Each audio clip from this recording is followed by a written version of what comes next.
Everybody has faith. Atheists have faith in what some idiot professor taught them, that they came from a monkey. They didn't see that monkey. They did not look into the whites of the eyes of that monkey and say, "You gave birth to me! I came from you!" No! They believed that they were told that they came from that monkey because an atheist professor told them that, and I have faith in this book, and they have faith in the book of Charles Darwin. And we both believe a book. Oh, you just believe what you read in the book. Well, so do you, atheists. You believe what you read in The Origin of the Species and the continuance of favored races. I believe what they're read in the Holy Bible. That's what I believe. We both have faith in a book. The public school system today is there, and again, run by who? Our government. Right. That you apple pie eating, patriotic one, think is so wonderful. Our government teaches that there is no God. And you can say whatever you want that they talk about God, but they teach that the world came from the Big Bang. That's not God. Are you listening? Yep. Anyone who believes in the Big Bang does not believe in God. Period. Amen. I don't care what you say. You say, oh, they believe in God and the Big Bang. No, they don't.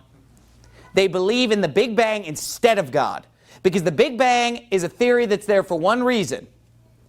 To explain how the world could even be here without God.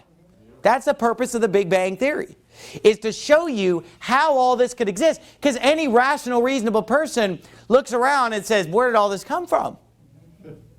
Who made all this? Who made us? And if we are so intelligent, which we are as humans, there must have been someone even more intelligent who made us. We could not have come from nothing, okay? But the Big Bang is a theory, and it's nonsense. But the Big Bang is there to explain how we got here. But here's the thing. Our government schools teach the Big Bang as fact. Whether it be kindergarten, elementary, junior high, high school, or college, our government schools teach that the Big Bang is fact. Your tax dollars that you pay for go to the training of children that there is no God. As fact. Not as an opinion, not here's a scientific theory. No, no, no. When I was in public school in 6th grade at 11 years old, our teacher stood up in front of the class and said, you know what? How many of you are Christians in here? I put up my hand. He said, you know what? That's fine, but I'm here to tell you evolution's a fact, whether you're Christian or not. And he said, I don't care whether you believe in it or not. It's true. The Big Bang is a fact. And he said, if you don't believe it, you're an idiot. That's what the teacher said in public school. See, you say, oh, how dare you, Pastor Anderson, to expect our leaders to get up and proclaim the Lord Jesus Christ as the God of the universe. Well, they don't proclaim that because they don't believe that, number one. Because they believe in the Big Bang, they believe in evolution. But number two, it's amazing how they proclaim their religion as fact. And let me tell you something. This atheism that is taught in our public school system as fact, the Big Bang, evolution is how we got here. Let me tell you something. It is a religion. Yes, sir. That's right. It's a religion. Now, if you ever get around people who really know a lot about it, who are science geeks and science nerds, and you know these guys, you know what I'm talking about. If you get around them, it's a religion. Now, first of all, I've never listened to any of these people talk, whether it was a science class, or whether it was just in a personal conversation, or whether it was listening to a program on the radio or something, you know, without frequent references that these people make toward things like time travel, a lot of references to Star Trek. I'm not kidding. A lot of references to Star Wars, a lot of references to, you know, just things that are just total fairy tales, just made up things, you know, and they literally believe in this stuff. Space-time. Space-time, yeah, space-time. The space-time continuum, you know. And look, this stuff is not true. It's not science.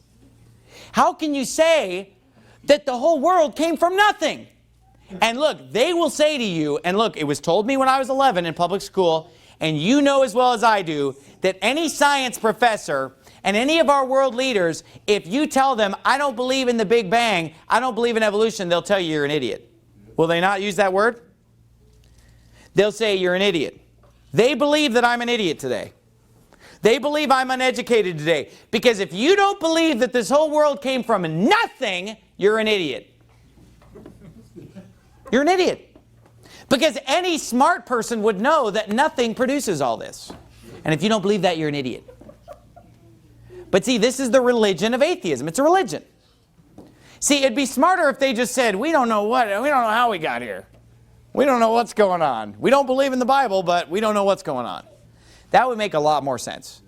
But to sit there and say, we know for sure, we've proven that the whole world came from nothing. Einstein proved it. I mean, how do you prove that? And here's what they say. And look, the Big Bang Theory, that's what it teaches. Because the Big Bang Theory teaches that the whole universe was crammed into a space smaller than a single proton. So small of a dot. I used to think the Big Bang was like a really big bang. I thought that's why it was called that, you know. But no. It's really small. So they believe that the mass of the universe was all we're talking Earth, the sun, the moon, the stars, everything. Was all crammed in this little dot that was so small that the mass was basically zero. But it was just a hair above zero. It was just like a little tiny, smaller than a proton. It just wasn't quite zero. Because I guess there had to be something there. And then the energy was like infinity. The energy was like infinity. The mass was like zero. And then it just like exploded. All that energy just exploded and turned into mass. And in 1 trillion trillionth of a second, it expanded to the current size of the observable size of the universe. You know, they say it's still expanding, but what we see right now, it was that big in 1 trillion trillionth of a second. You know, all the light years and all that kind of stuff. Okay. So that all happened in 1 trillion trillionth of a second, right? And if you don't believe in this, you're an idiot. You're stupid if you don't believe that. If you don't believe that everything you've ever seen in the whole universe and in this world was all crammed into a dot so small that you couldn't even see it, it's so small, then you are ignorant, you're uneducated, you're an idiot. Well, you know what? Here's my religion. If you don't believe in God, you're an idiot. Because the Bible says the fool hath said in his heart there is no God. Okay? So this is what our government is teaching today. They teach that mankind came from apes, and apes came from lower life forms, and lower life forms, well, we don't know where they came from. But the Big Bang happened, and things started coming to life eventually. You know, and those things came to life, and they just slowly just kept getting more advanced until they turned into us. And look how smart we are. And, you know, people are deluded to think that God created it, you know, but really anybody who believes in God is ignorant and a fool and uneducated and stupid. So that's what the government school system is there to teach you. Is that a message that's compatible with the Bible? No. That Jesus is the Son of God? No. Okay. Hi brothers and sisters in Christ. Through this video, I will refute atheism through what I call the empty hand test. So I ask you to do this. Hold out your hand and make sure your hand is empty and look at it. Okay, once you're looking at your hand, I ask you this. What is in your hand? And if you have nothing in your hand, then obviously there's nothing in your hand, right? So I ask you this. Do you know how many stars are in the universe? And the answer to this is there's estimated that there's 100 billion stars in the universe. So do you really believe all those stars, all those planets, the whole universe, all the animals in it, the insects, the plants, etc. came from the nothing that's in your hand? Do you really believe all that came from the nothing that you're holding in your hand right now? All those stars, all those planets, the oceans, the mountains, they came from the nothing that you're holding in your hand? Does it make sense that the nothing that you're holding in your hand exploded on its own and created everything? Okay, atheists claim to be all for logic and reasoning, but in reality they hold the most illogical and unrational beliefs. Yes, to be technical, I understand that in a person's hand there is bacteria, there's germs, there's atoms floating around, but that's not the point.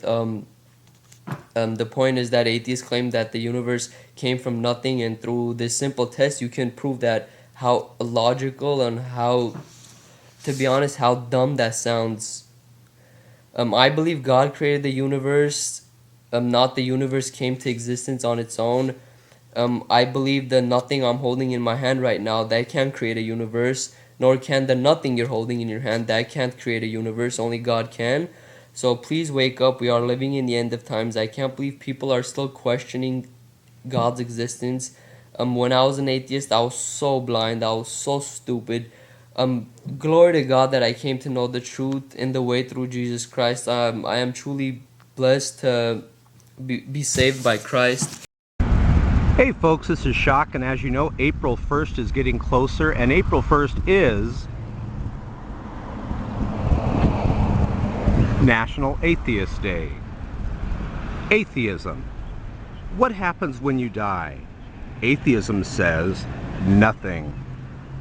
What claims does atheism make? Atheism says nothing. Now, we know as rational people that God did create the universe. But atheism says rather it was created out of nothing. If you ask atheists, what is the purpose of atheism? They'll tell you to your face, nothing. What do you believe in? Atheism answers nothing. As you know, on YouTube, I've asked all the atheists on YouTube, and also we've called a lot of radio shows, TV shows, atheism shows, and all the atheism shows and all the atheists, when asked, what proof and evidence can you provide that atheism is even true? They provided nothing. What good has atheism done for the world? Nothing. We know that it is responsible for over 200 million murders, rapes, and genocide under the atheism regimes of Stalin, Pol Pot, Mao, Kim Jong-il, and I can go on and on. So what good has atheism done? Nothing. How much respect should we give atheism? Look, I used to be an atheist. I left atheism because it is madness. It's all about nothing. I have become a Christian. Be a Christian. Stand for something. It's been said that if you won't stand for anything, you'll fall for anything. Thank God I left atheism. God bless you guys. Have a great week. And remember, April 1st is be a Christian. Stand for good. Stand for something. To all my Christian and non-Christian brothers and sisters watching this video, please, I encourage you to watch the whole video before commenting. And please, no trolling. If you want to have a serious discussion in the comments, we'll have a serious discussion. But if you're going to act like a kid and start trolling, I'm going to delete your comments. By the way, before I get into my argument, I want to remind you that I used to be an atheist. So before you call me a narrow-minded Christian, I once was in your position, and I looked at the arguments, I looked at the debates, and the Lord brought me to the truth of Christianity. So here it goes, and I hope that this video gives you a better perspective. So some people say that there's too much evil in the world, so God does not exist. But this argument is so flawed. Just think about it for a moment. If there are evil things in this world, then there are also good things in this world. If there are good things, then there are moral laws by which we humans differentiate between good and evil. The moral laws give us a point of reference. So without a moral lawgiver, God, who is God, we can't say that there are moral laws. If there are no moral laws, if there's no moral lawgiver, then there's no moral law. If there's no moral law, then there's no good. And if there's no good, then there is no evil. You see where I'm getting at here? So if God does not exist, you can't differentiate between good and evil. Some people will say that we humans can decide between good and evil. We don't need God's standards. To them, I say this. If Adolf Hitler convinced the world that killing all the Jews is a good thing, then by your standards and by your argument, killing all the Jews would be a good thing, because this comes down to humans differentiating between good and evil, and humans deciding what is good and evil. Without God, there is no good, and there are no moral laws. So some atheists will try to overcome this principle by saying there are no such things as good and evil. And to me, this is so hypocritical, because first they say that God doesn't exist, because there's evil in this world, then they say evil doesn't exist. So if evil doesn't exist, why are you blaming God for all the evil? Because you don't even believe that evil exists. So if atheists agree that moral absolutes exist, then they must also agree that God exists, because without God, we humans cannot make up our own moral absolutes. If it is really survival of the fittest, and if evolution is really true, why are people calling murder evil? If you believe in the survival of the fittest, then a human being like Adolf Hitler killing all the blind, killing all the short, killing all the fat people through survival of the fittest, you can justify Hitler's actions. You see the problem that atheism creates? The 20th century was the bloodiest century in the history of the world. Look at all the innocent people that Hitler and Joseph Stalin killed. If these people were Christian, these things would not have happened. Period. And don't bring up some argument, oh, Christianity 1,000 years ago started this war. Just because some greedy king started a war out of his love for money and out of his greed wanting to conquer more lands, you can't blame that on Christianity. Christianity does not teach to kill whoever is not a Christian. Christianity is about love, forgiveness, and peace. So when faced with the problem of moral laws, some atheists will say that there are no moral laws. If you ask them if there are no moral laws, is it okay to drive over an innocent person with your car just for fun? They are forced to say that it is not okay, but it is not evil because there are no moral laws. You see what atheism does? It completely changes the human mentality to a point where a person cannot say that driving over innocent people is evil. They are forced to say it's not evil, but it is not okay. Imagine if you were in God's position looking down at this world. God sees all of our sins. He sees everything at the same time. Humans lie, humans cheat, humans steal, humans murder, and humans sin, breaking God's law. Then expect God to solve our problems? The world is turning its hatred towards God. People are blaspheming God, and then people are saying, why doesn't God solve our problems? Have you prayed to God that He solve your problems? Have you prayed for God's assistance? Personally, I can say I prayed and God did solve my problems, and He blessed me.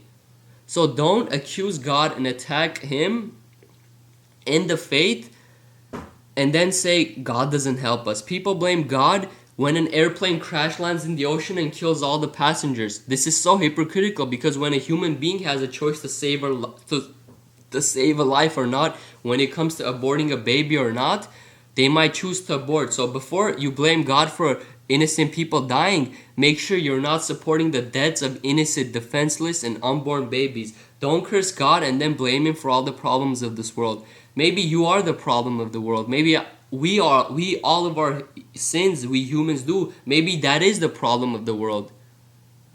Also, if you're an atheist, please don't attack the faith. How much worse is it going to be for you on Judgment Day if you spent your time mocking God, mocking Christians, and encouraging other people to give up their faith in God? How much worse is it going to be for you? Atheists claim that this life is all we get, but what do you see some of them doing? They're on YouTube all day attacking Christians and making fun of Christians and mocking God. If this life is all you're gonna get, don't you have better things to do than mock God who you don't believe in? You see where I'm getting at here? Finally, I encourage you, if you're skeptical about the Bible, look into the accuracy of Bible prophecy. Through Bible prophecy, you can prove that God has His fingerprints all over the Bible. You can watch my videos on this topic, or you can watch somebody else's video on Bible prophecy. As long as you watch it, that's all that matters. And remember, thousands of years ago, the Bible prophesied that in the future, humans are going to deny that God created the heavens and the earth. And with the whole Big Bang Theory and evolution, this prophecy has been fulfilled. So think about it. How crazy is that? The Bible said in the future people are going to deny that God created everything. And thousands of years ago when the Bible was written, people could not look into the future that far ahead without God. If you went thousands of years ago and you told someone, hey, you know what? In the future people are going to stop saying that God created the heavens and the earth. That person who you're talking to thousands of years ago would have said, you're mad. He would have said, you're crazy.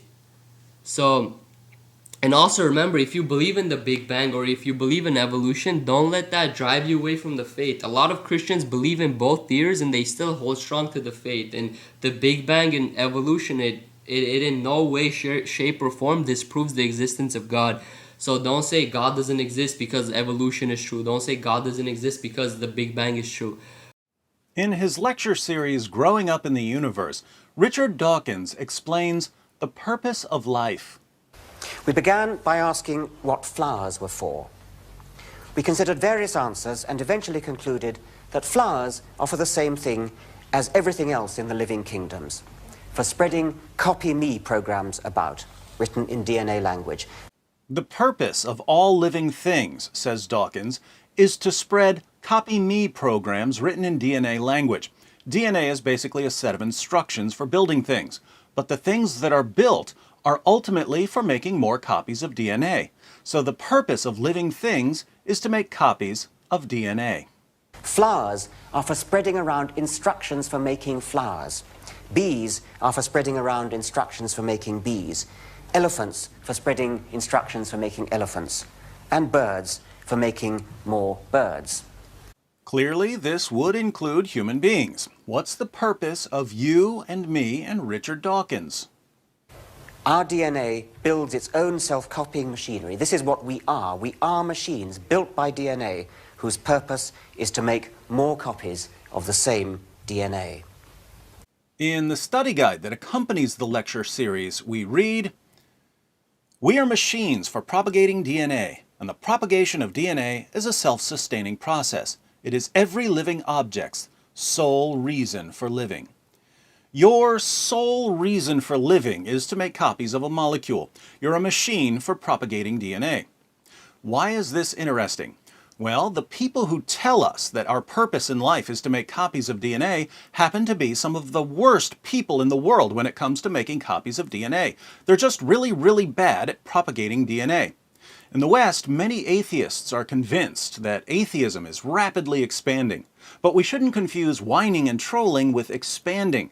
While many people are declaring themselves to be atheists, birth rates among atheists are so low that the atheist population is actually shrinking as a percentage of the world population. A 2015 Pew Research study titled The Future of World Religions, Population Growth Projections 2010 to 2050 is subtitled Why Muslims Are Rising Fastest and the Unaffiliated Are Shrinking as a Share of the World's Population. The unaffiliated group includes atheists and agnostics. Atheists and agnostics are shrinking as a share of the world's population.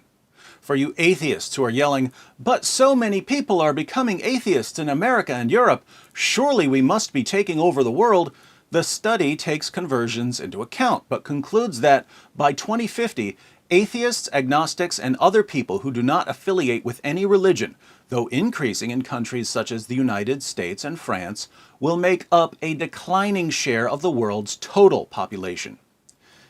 In terms of the total number of adherents, both Christianity and Islam will continue growing. But notice that the number of Muslims is growing even more rapidly. When considered as a percentage of the world's population, Christianity is expected to stay roughly the same, while Islam is expected to increase significantly. What about atheists and agnostics? Well, the number of unaffiliated will increase slightly from 1.13 billion to 1.23 billion, but that growth rate is much slower than the growth rate of several other groups. The result is that, as a percentage of the world's population, atheism and agnosticism are declining. Why are they declining? Low birth rates. The fertility rate of the unaffiliated is just 1.7, while the fertility rate among Muslims is 3.1. In Dawkinsian terms, atheists and agnostics are poor propagators of DNA. As a group, Muslims are the best propagators of DNA. If you'd like a quick comparison, Richard Dawkins, Sam Harris, Daniel Dennett, Christopher Hitchens, Neil deGrasse Tyson, Stephen Hawking, Michael Shermer, Lawrence Krauss, and Bill Nye the Science Guy combined have produced fewer children than Osama bin Laden. Now, remind me, what's the purpose of human beings, according to Richard Dawkins? This is what we are. We are machines built by DNA whose purpose is to make more copies of the same DNA. So if Islam leads to increased production of DNA, it's clear that Islam helps human beings fulfill their sole purpose in life. Atheism, by contrast, is detrimental to human purpose. Apart from contracting some sort of debilitating disease, nothing keeps human beings from fulfilling their purpose, like becoming an atheist. Not according to me, according to Richard Dawkins. This realization leads to what we'll call the Dawkins dilemma. On one horn, if our purpose is to propagate DNA, then atheism is an obstacle, an impediment, a hindrance, a stumbling block. Atheism should therefore be rejected for its harmful impact on humanity. Here atheists will cry, "But atheism is true." Sorry, but DNA doesn't care about what's true. The only criterion here is getting more copies of a molecule into the next generation, and atheism fails miserably at this task. This means that atheists like Richard Dawkins should abandon atheism and convert to Islam, an ideology that makes DNA's wildest dreams come true.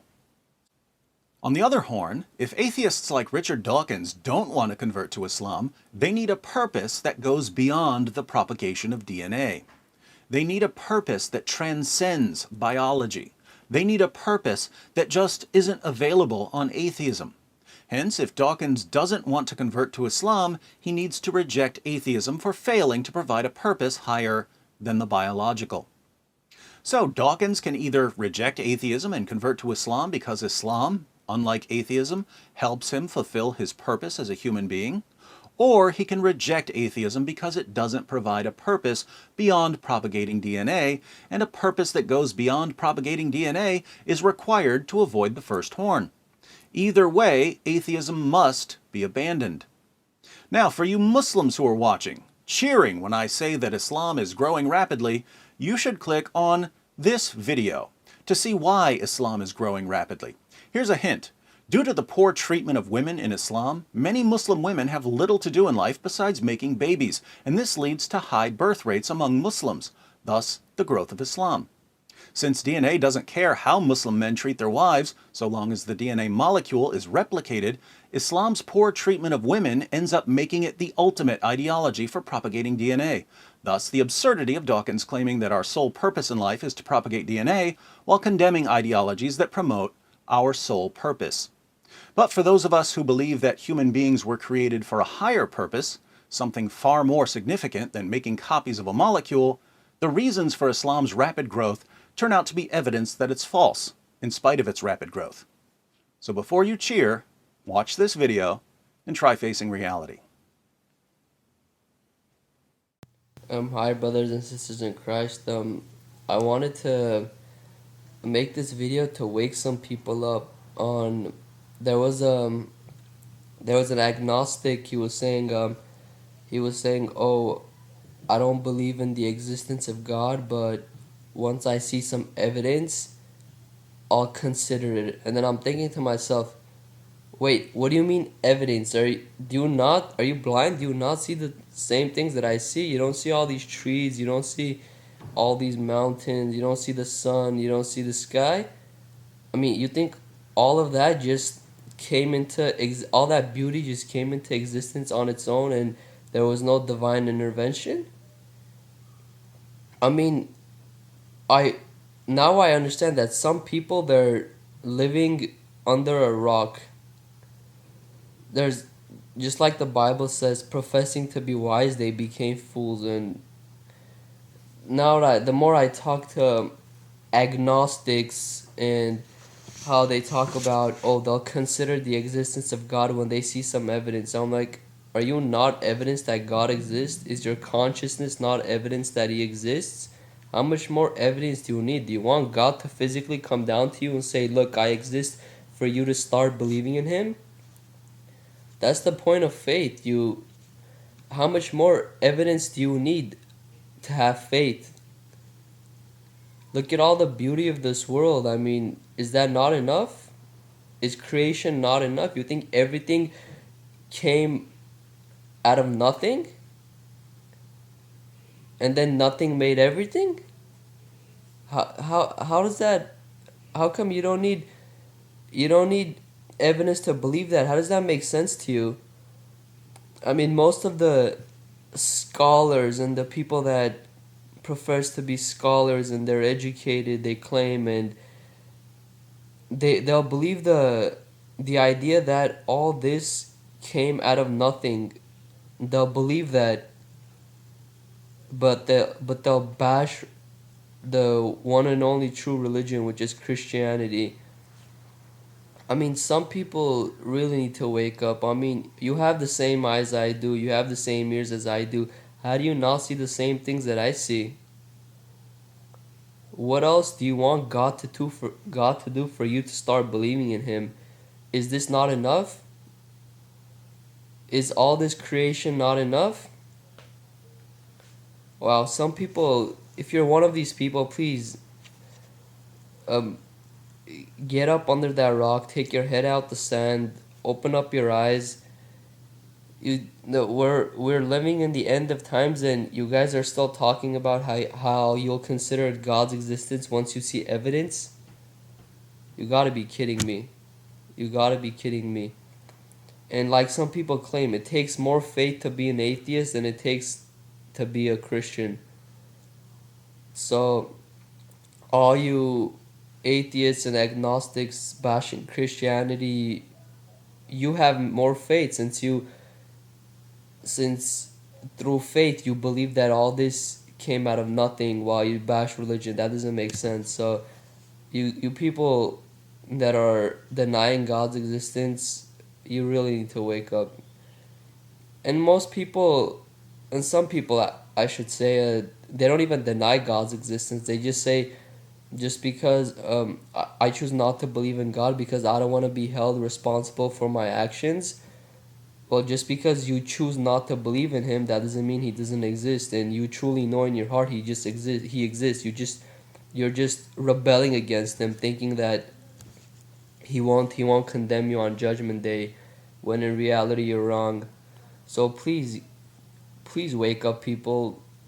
We're in the end of times actually, and this argument of evidence for God, you need evidence to. And once you see evidence and you'll start believing in God, I mean, some people, even if God came down from heaven and stood in front of you, some people wouldn't even believe it. They'll just assume, oh, that was an illusion, that was my mind, it's the medication this doctor prescribed that's playing tricks on my mind. I mean, this world is, I'm out of words, honestly. And I was straight-lined. I mean, totally straight-lined, out of my body, dead for an hour and a half.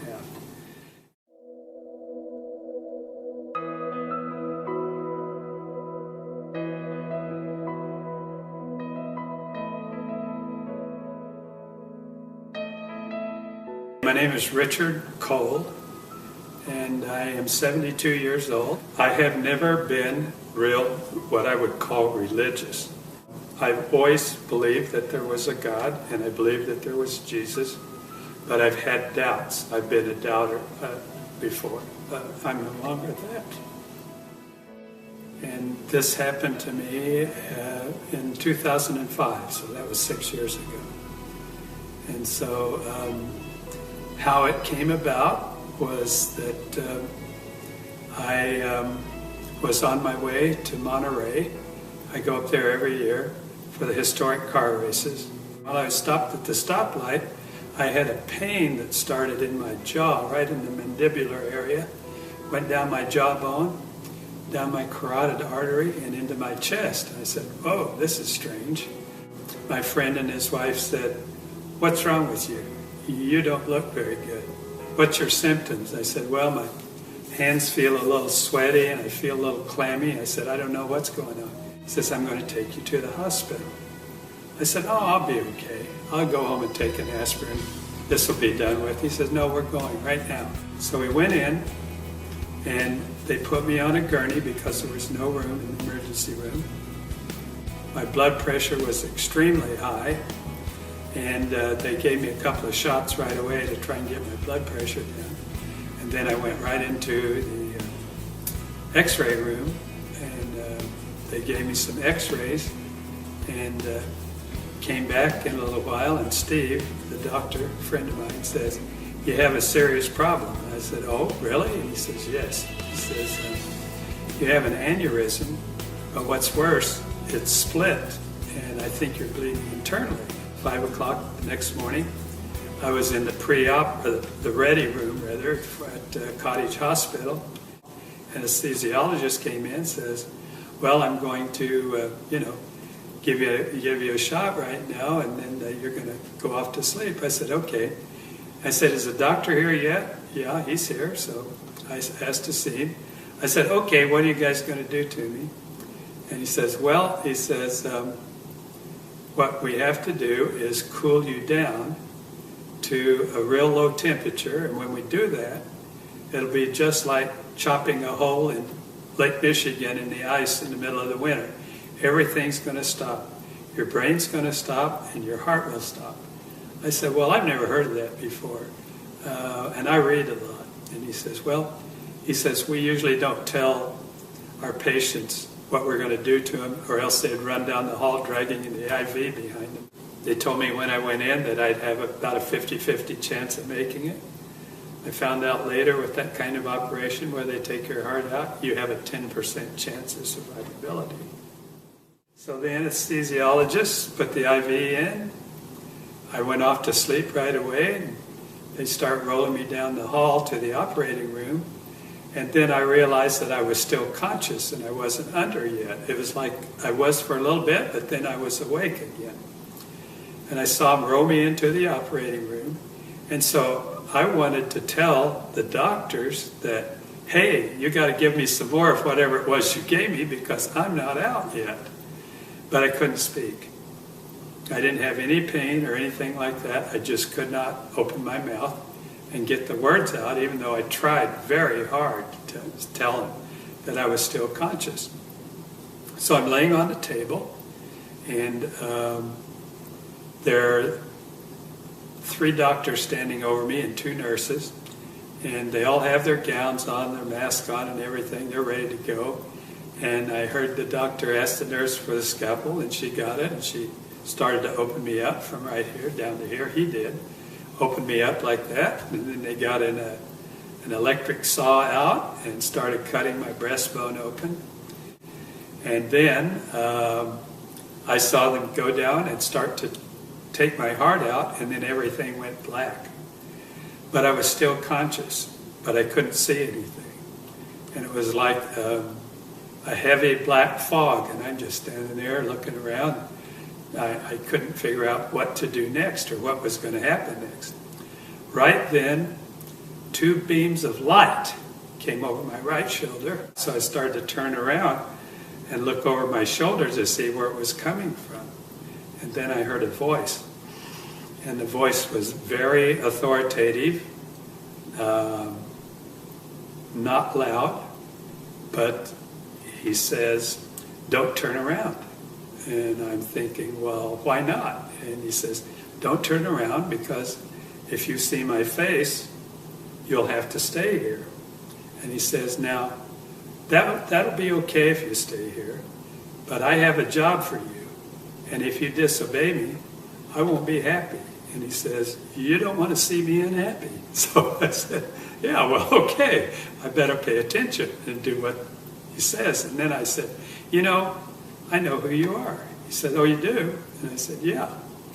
And all during this conversation, I had a feeling of where he was, that he was walking back and forth behind me, that he was sitting in a white throne, just a plain chair, didn't have jewels or anything on it, but just a plain white chair.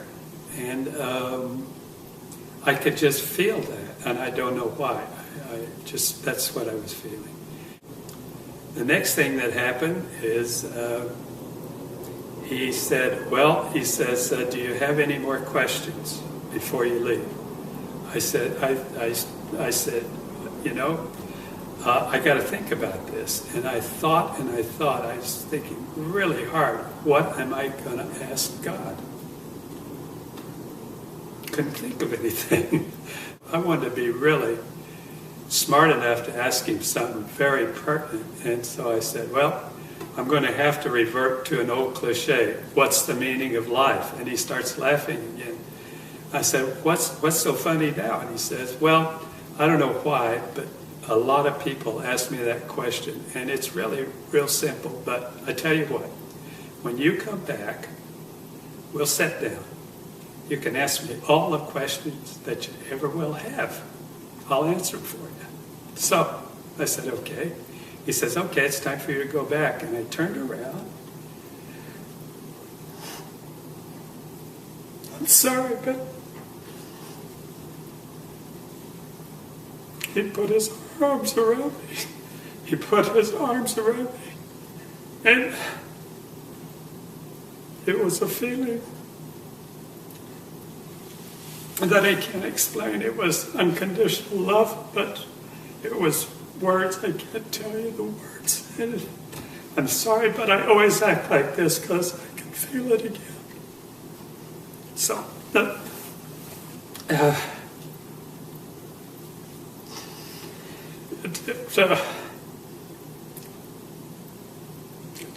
changed my life. And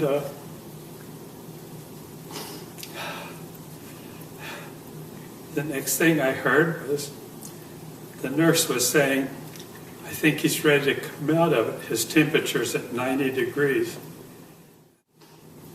9 days later, I was discharged from the hospital. First thing I wanted to do was go out and tell everybody I knew what happened to me. But I'll have to tell you that my life has changed completely. I'm no longer afraid of death. All the problems that I thought were problems are all gone. I don't have any problems. I don't have anything that gets me down. A week later, a guy came in that I knew, and he said, I heard about your experience. I said, yeah, it happened, He said, I heard that you were, you had a near-death experience and that you were out for about an hour. And I said, yeah, that's true. And he said, well, the same thing happened to me. I said, and then I asked him what the meaning of life was. He says, oh, that's easy. It's all about love.